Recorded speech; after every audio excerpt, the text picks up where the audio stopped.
Shalom, shalom a todos.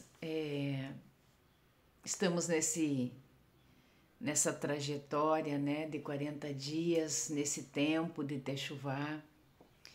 E hoje é o 15º dia, né? Então nós temos aí mais 25 dias pela frente, então é bastante tempo para que a gente possa estar com o Rei no campo, né?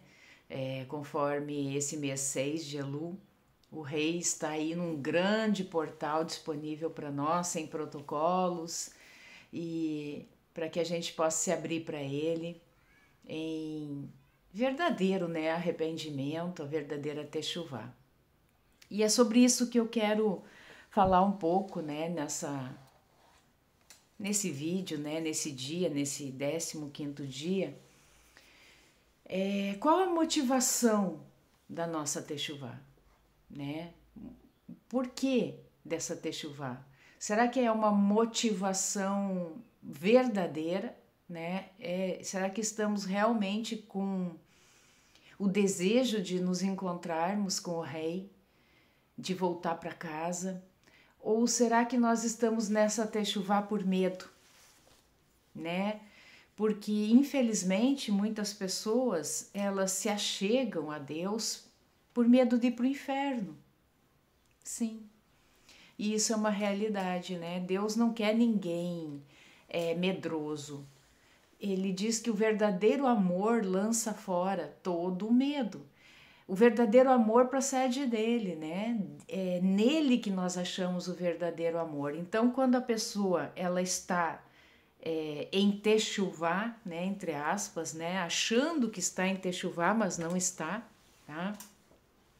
Ela está simplesmente ritualizando, está ritualizando algo, mas é por medo de ir para o inferno, tá?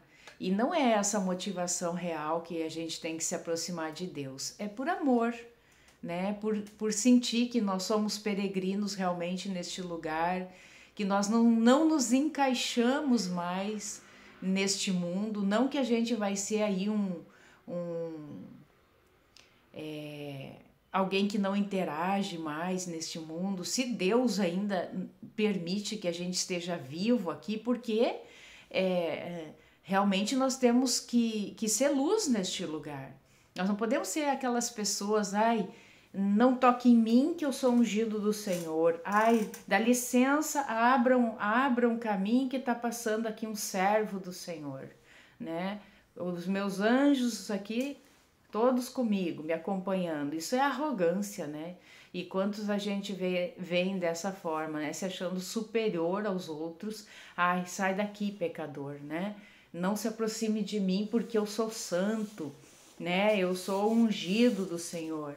Só que esquecendo que Cristo, ele se assentou com os pecadores, ele comeu com pecadores, né? Então, não que ele não tem comunhão com o pecado, mas ele não lançou fora. Ele diz: eu não lanço fora ninguém que o Pai manda até mim. Eu não lanço fora. Então, nós não podemos ter essa atitude de arrogância, de soberba, de superioridade, né? Nós temos que ter uma atitude de gratidão, de muita gratidão, de que a luz do Evangelho foi iluminada para nós, né? Que nós tivemos a contemplação dessas verdades tão maravilhosas que rompem cadeias, que rompem fortalezas na nossa mente, na nossa vida, permitindo então esse caminho de Techuvá, né? A abertura desse caminho aí. Eu quero ler então justamente sobre isso, porque a gente vê na internet o pessoal falando muito, né? Jesus está voltando, Jesus está voltando. E infelizmente no meio religioso eles ainda acreditam num pré-arrebatamento. Só que o pré-arrebatamento você pode não concordar comigo e tá tudo bem, né? Nós não estamos aqui para nos dividirmos, mas para agregarmos, né? São opiniões. Mas eu não falo por mim mesma, eu falo aquilo que está nas Sagradas Escrituras. né? Mateus 24, ele diz, né, que nós veremos e passaremos por muitas tribulações. Então não faz sentido que a gente seja arrebatado de forma né, num pré-arrebatamento. E eu vejo que essa ideia, essa teoria, né, do pré-arrebatamento, ele pode ter sido sim implantado, né, por Satanás nas mentes, através, né, de uma pessoa, utilizando aí de um homem, que foi através deste homem que essa ideia surgiu. Por quê? Porque isso traz um certo conforto, né, mas também traz uma acomodação que é muito perigosa. É muito perigosa, porque as pessoas acham que o simples fato delas estarem congregando em alguma igreja, elas serem membros de uma igreja, delas darem o dízimo, as ofertas, enfim, né? Fazer todas os protocolos, né? Eles são salvos, né? Só que a nossa salvação é por Cristo Jesus, né? Mas ela exige de nós um verdadeiro arrependimento, um verdadeiro, uma metanoia, como a gente já falou, uma mudança de mente, mudança de vida, viver verdadeiramente como um novo ser, uma nova criatura, né? Então isso trouxe uma acomodação nas pessoas que elas pensam, quando Cristo voltar, eu vou ser arrebatada e os ímpios que se virem aqui na terra, né? Só que não faz sentido isso.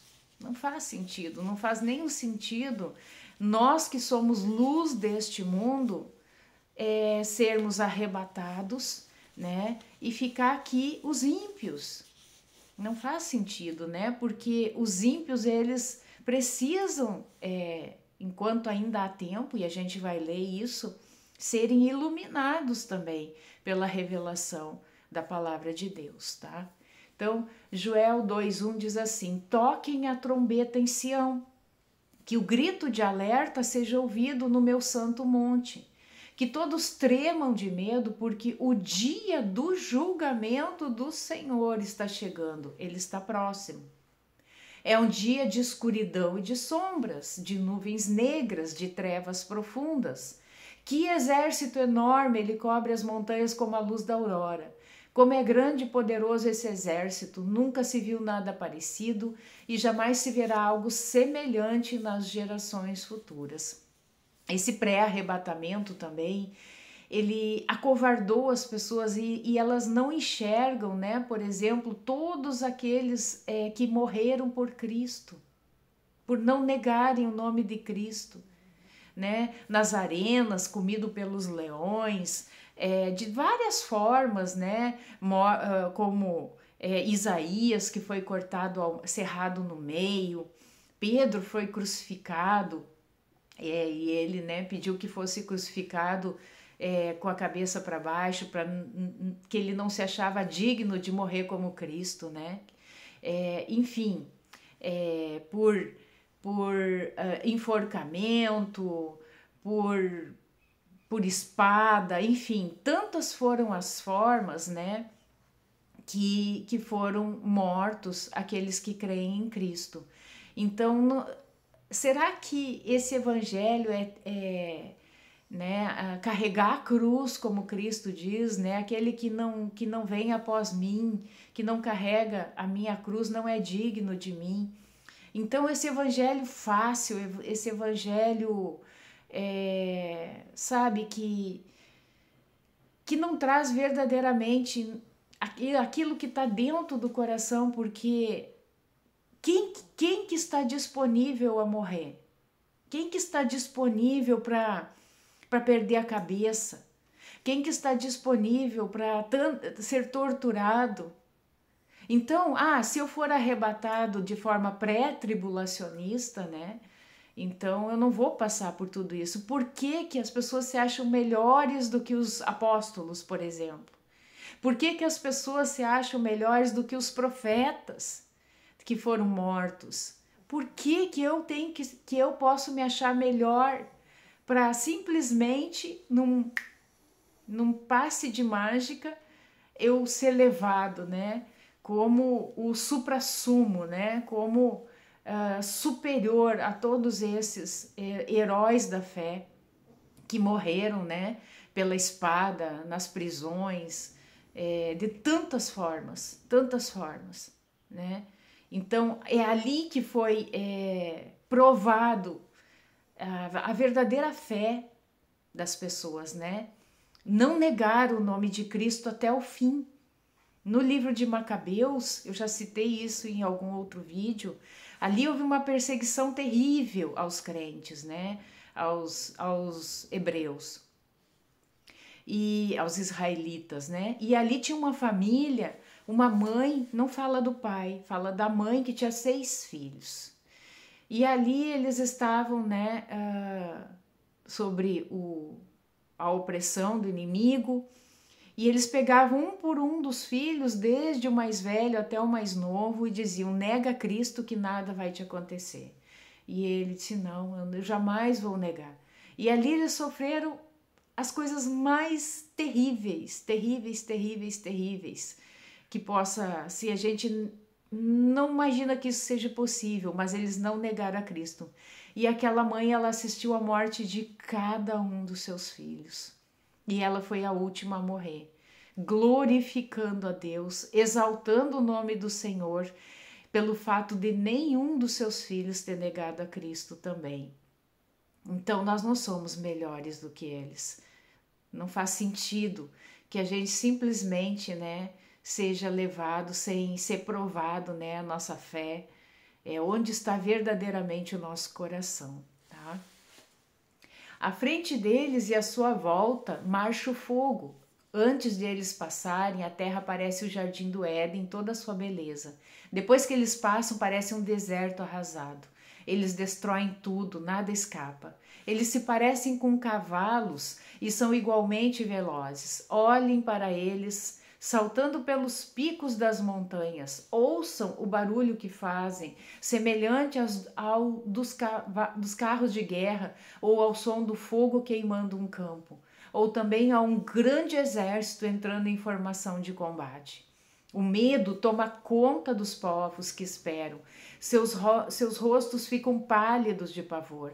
Eles atacam como uma divisão de infantaria. Escalam as muralhas das cidades como soldados escolhidos e bem treinados. Marcham sempre em frente sem desviar-se do curso. Há muitos anos atrás, olha, eu acho que uns 10 anos atrás, eu tive um sonho profético. E por que é um sonho profético? Porque quando a gente não esquece, né, aquilo impacta. E eu sonhei que eu estava na grande tribulação. E ali estavam alguns irmãos, né, da igreja que eu participava. E a gente fugia, e a gente se escondia, e a gente ajudava uns aos outros. E eu via uma grande multidão, como que de gafanhotos, como diz a palavra de Deus, vindo contra nós, que eram drones, né? Era uma nuvem de drones que perseguiam aos fiéis. Então eu vi isso em sonho, né? E é isso que vai acontecer, tá? Então, é como eu disse, se você pensa o contrário, é só o Espírito Santo, né, que pode convencer, ok? Verso 8, eles não se atropelam, cada um fica no seu próprio lugar e não há arma que possa detê-los. Lançam-se de repente sobre a cidade, sobem pelas paredes, invadem as casas, entrando pelas janelas como ladrões. Com seu avanço a terra treme, os céus são sacudidos, o sol e a lua escurecem e as estrelas deixam de brilhar. O Senhor comanda esse exército com um grito, este é o seu poderoso exército, e todos obedecem às suas ordens. O dia do julgamento do Senhor é uma coisa espantosa, terrível. Quem poderá suportá-lo? O verso 12, aqui, né, está o versículo-chave que eu quero mostrar para vocês. Mas agora diz Yud He Vav He, o Senhor, voltem-se. Aqui está a palavra Shuf, que forma a palavra techuvá, tá? Voltem-se para mim enquanto ainda há tempo. Entreguem-se a mim de todo o coração, com jejum, com lamento e com choro. Então a techuvá não pode ser vazia, não pode ser um ritual, não pode ser algo, sabe, que você realmente não está sentindo essa emoção, sabe, de que nós estamos fazendo esse caminho, trilhando de volta para casa. Lembra do filho pródigo? Como que estava o filho pródigo? Quando ele se deu por conta que na casa do pai ele tinha tudo. Ele estava destruído, ele estava acabado, ele estava fedorento, ele estava dando comida aos porcos. E é dessa forma que a gente se encontra. Longe de Deus, a gente é acabado, destruído, fedorento. A gente é tudo de ruim, sabe? Tudo esfarrapado. Mas quando a gente entende que o único caminho é voltar para o Pai, né? Entenda que mesmo no trajeto de volta, ele ainda estava com aquelas roupas sujas, ele ainda estava, provavelmente muito magro, né? Porque ele comia, ele não recebia comida, o pagamento dele era a comida dos porcos. Mas a gente vai caminhando em direção ao Pai. E quando chega ao Pai, o Pai recebe com muita alegria, com muita alegria. E esse pai vê o verdadeiro arrependimento do filho. Ele vê. E ele o recebe de braços abertos. E ele, manda matar o cordeiro cevado. E ele renova a aliança, colocando, uma aliança no dedo do seu filho. Isso é tremendo, irmãos. É tremendo. Então, nós temos que cuidar a motivação no nosso coração. Eu quero ler também com vocês lá o livro de Jonas. Todo mundo conhece a história de Jonas, né? Todo mundo conhece. Deixa eu ver aqui se eu separei. Acho que eu não separei. Então vamos lá para Jonas. Deixa eu aqui achar. 3, 1. Aqui já estou no capítulo 3. A gente sabe que Jonas, foi enviado para Nínive. Nínive, uma cidade que estava afundada no pecado. E ele se revolta. Essa cidade não merece. Essa cidade são pecadores. Nínive, um perseguidor ali de Israel. Quantas vezes a gente age assim, né? Julgando aquele irmão, não é irmão, mas aquela pessoa a que a gente chama de ímpio, não merece, deixa que queime no fogo do inferno. Quantas vezes a gente é um Jonas? E aqui no capítulo 3 diz assim: depois disso o Senhor falou pela segunda vez com Jonas, dizendo: vá à grande cidade de Nínive e avise seus habitantes do castigo que virá contra eles, como eu já havia ordenado a você. Dessa vez Jonas obedeceu a palavra do Senhor e foi para Nínive. Ora, Nínive era uma cidade muito grande, tão grande que uma pessoa levaria 3 dias para atravessá-la a pé. Jonas entrou na cidade e andou nela por 1 dia e começou a proclamar: daqui a 40 dias Nínive será destruída. Engraçado que aparece, essa palavra, esse número 40 aqui também. O povo creu em Deus e decidiram proclamar um jejum.